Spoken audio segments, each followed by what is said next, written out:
Death by poetry. Philetus. If you're a poet, chances are you'd be obsessed with words, but not up to the point where that obsession literally ends your life. That's exactly what happened with Philetus, an ancient Greek poet. You see, Philetus had an unhealthy obsession with words. He'd practically take days to write a single line of poetry, overthinking every word like he was trying to solve an impossible crossword puzzle with a gun pointed at his head. And just like your obsession with video games, Philetus's obsession with words only got worse, except while you're munching on a snack when playing Fortnite, Philetus was starving himself. It got to a point where he'd stay awake for several days pondering over the meaning and structure of words just to make sure that his poetry was perfect. Over time, Philetus got so skinny and frail that he began to look like that one skeleton in your biology lab. You could literally see his bones. To keep his now tiny body from being tossed around by a strong breeze like a human kite,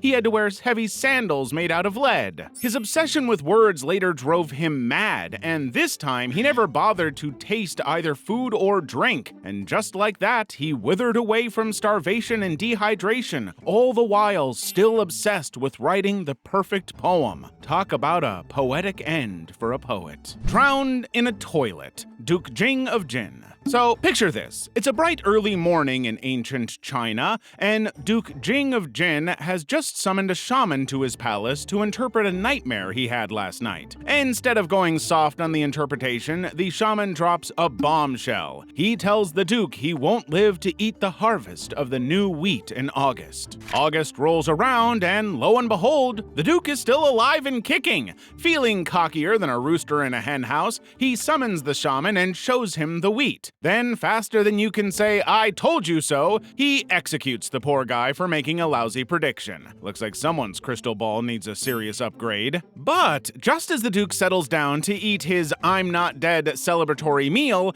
he suddenly feels the call of nature. Now, toilets back then weren't exactly the ceramic thrones we're used to today. The toilet of the ancient Chinese royals was basically a large room with a wide, deep hole in the center. So, while the Duke was taking care of his royal duties, he somehow managed to trip and take an unplanned dive into the large toilet pit. He tried to swim out, but it was practically impossible. There was nothing to hold on to, and no one could hear his screams over the sound of poop filling up his mouth. His remains were found later at noon by a slave who was buried with the Duke to serve him in the afterlife. Talk about lifetime employment. Death by a tooth. Sigurd the Mighty. If you're familiar with ancient Viking movies, then you'd know that these guys lived to fight and die in battle with the belief that on the last day, they'll drink and dine in the halls of Valhalla with Odin, which is kind of like an eternal frat party, but with more axes and less keg stands. But one Viking warrior, Sigurd the Mighty,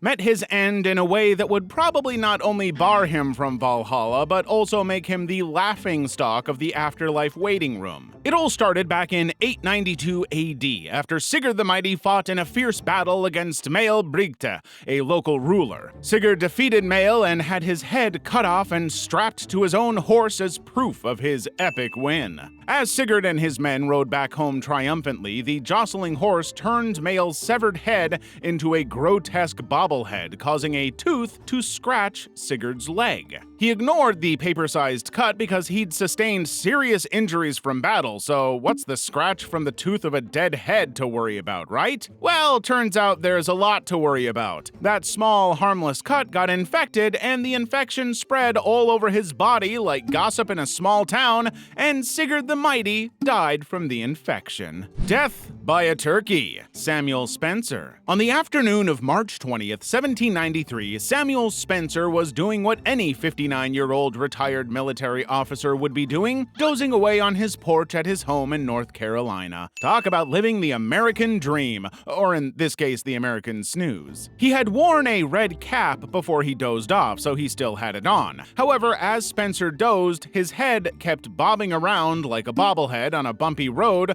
drawing the attention obsession of his neighbor's turkey. The bird, clearly not the sharpest beak in the pen, got up close and personal with Spencer to inspect the red bobbing head. Thinking it was another turkey, the curious bird latched out its talons at Spencer's neck, which unfortunately cut the largest vein in his neck. This caused a bleed so massive that it looked like an all-you-can-eat buffet to Dracula himself. Spencer woke up more confused than a chameleon trapped in a bag of M&Ms. He started choking on his own blood and sputtered like a malfunctioning fountain, turning his porch into a scene straight out of a horror movie. In just minutes, the retired colonel kicked the bucket. A few hours later, his neighbors found him in a pool of his own blood. As for the killer turkey, it didn't get a chance to live up to the next Thanksgiving Day. It was promptly put down, making it the first turkey in history to both give and receive a death sentence. Death by home remedy. Heraclitus. If you've ever been in a situation where you used a remedy you found on the internet to treat yourself and it backfired, then you can easily imagine the ordeal that led to the demise of Heraclitus. You see, Heraclitus had woken up that morning to realize that his body had retained so much fluid which caused him to swell like he was auditioning for the role of a hot air balloon. Instead of consulting a physician, he decided to look for a cure in an old medical book his grandfather had given him. And this book says he'd have to cover his entire body in warm, fresh cow dung, even his face, because none of his body parts must be spared from this shitty situation.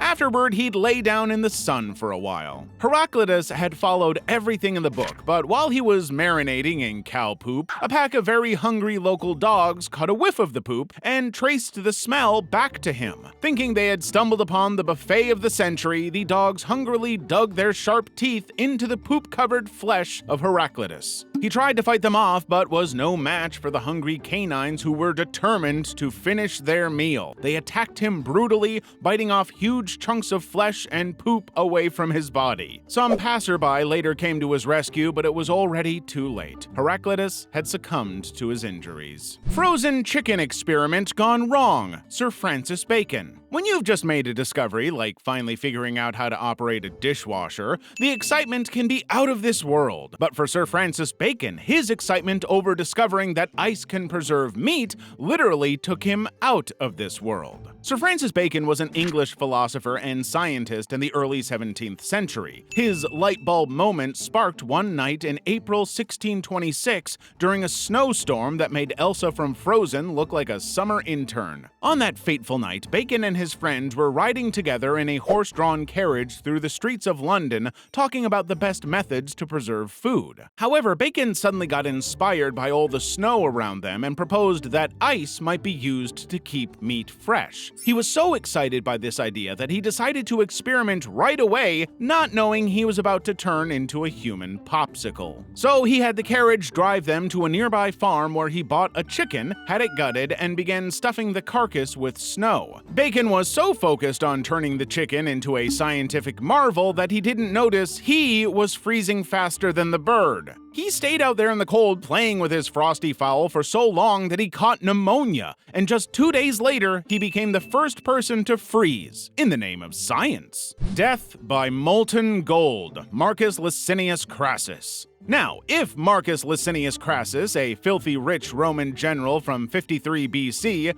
were alive to hear you say money can't buy happiness, he'd also add that it can't buy survival either. You see, Marcus Licinius Crassus was like the Elon Musk of ancient Rome, except instead of Mars civilization, he wanted to claim Persia for himself to attain even more riches, fame, and power. And since he's a general, capturing a small country should be as easy as ordering a pizza, so he gathered his men and marched into Persia, but his conquest didn't go as planned because the Persians defeated his army and captured the Roman general. Now, at the mercy of the Persians, who weren't exactly known for being merciful, decided that beheading or poisoning Crassus was too mainstream. They wanted to give him a send-off as flashy as his bank account. The Persian soldiers melted down gold bars and turned Crassus into a human piggy bank, pouring hot liquid gold down his throat. The hot gold melted his mouth, tongue, and internal organs. By the time he died and the liquid had cooled, he had a literal gold bar for a digestive tract. Crassus, whose life revolved around the pursuit of wealth, quite literally choked on the symbol of his obsession. Poisoned by mercury. Qinshi Huang.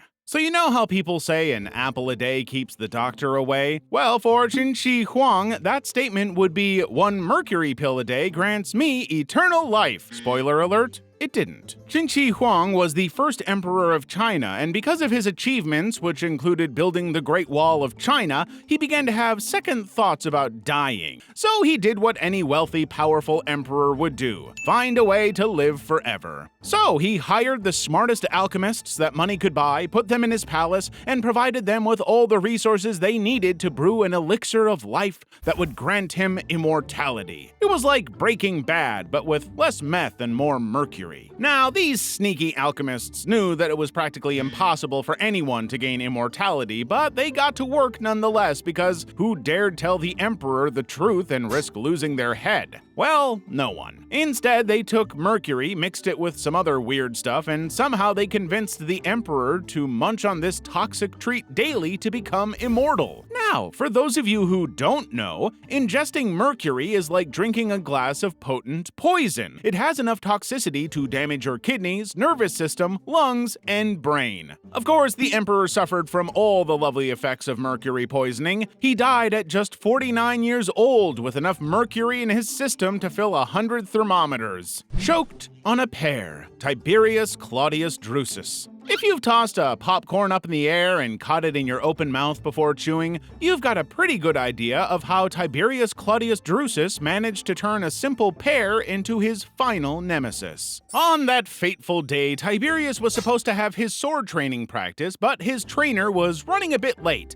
so he decided to put his time to good use by going to read in his personal library while he awaited the trainer. On his way to the library, he takes a detour through the kitchen where he finds a basket full of pears. He decides to scoop some and munch on them on his way to the library. But because eating pears like a normal person is so last season, Tiberius started throwing them up in the air and catching them in his mouth to chew like a show-off at a fruit circus. Things were going smoothly until one pear went from fun snack to silent assassin, lodging itself firmly in his throat. The poor chap couldn't breathe or call for help. In a matter of seconds, his leisurely game of pear toss turned into a tragic choke fest. Asphyxia set in, and just like that, he collapsed. Looks like he skipped his last breath, literally. Tiberius went from potential sword-wielding hero to death by produce in record time. Jumped into a volcano. Empedocles. Picture this. It's 430 BC in Greece, and there's a philosopher named Empedocles who isn't satisfied with just sticking to philosophy. This guy is convinced he's a full-blown deity, and soon enough, his idea of being immortal spreads faster than a viral TikTok challenge. People were worshipping this guy like he was the Brad Pitt of ancient Greece, minus the Hollywood smile. But for Empedocles, just basking in the adoration wasn't enough.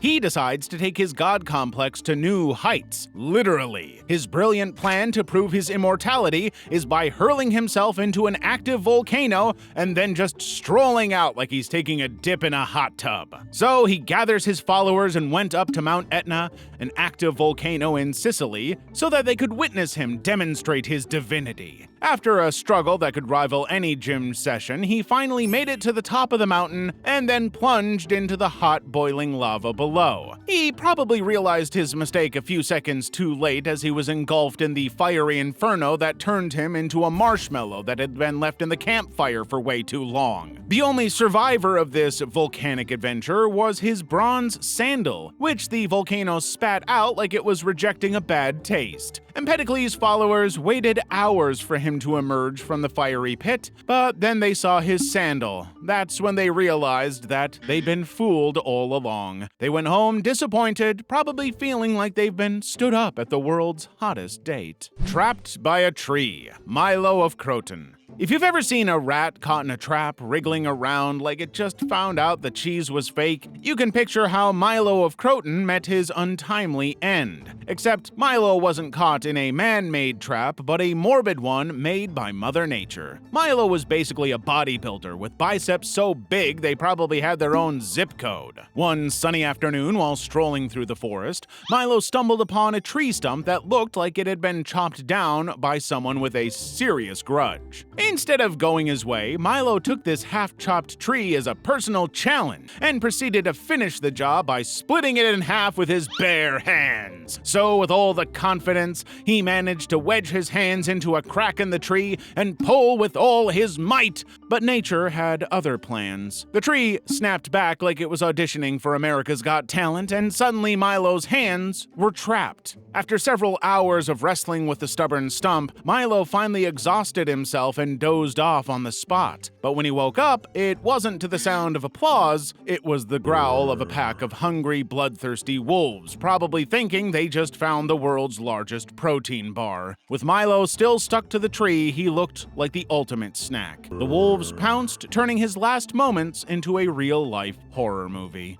Death by Poisoned Arrow, John II Comnenus. Let's say you're peeling an orange with a kitchen knife when you accidentally cut yourself. The first thing you'd most likely do would be to wash off the blood and wrap up the finger in a bandage to prevent infection, right? Well, John II Comnenus found himself in a similar situation, except instead of a kitchen knife, it was a poisoned arrow, and instead of a bandage, he was covered in 6 feet of dirt. John II Comnenus was a Byzantine emperor from the 12th century. One afternoon in April 1143, the emperor got bored of the usual political and war discussions, so he decided to spice things up by hunting a wild boar. But John had his arrows laced with potent poison, turning them into magic wands that could easily make animals go to sleep forever. As fate would have it, the emperor ended up playing a twisted game of Russian roulette with his own arrows. Somehow, in the middle of hunting, he managed to cut himself with one of his own poisoned arrows. He didn't think the cut was a big deal, so he never told his physicians about it. During this time, the poison was taking its sweet time, working its way into his bloodstream. By the time his physicians could figure out why their emperor suddenly came down with severe fever, the wound had already become septic, and a few days later, he was 6 feet under, covered in sand rather than wrapped in bandages.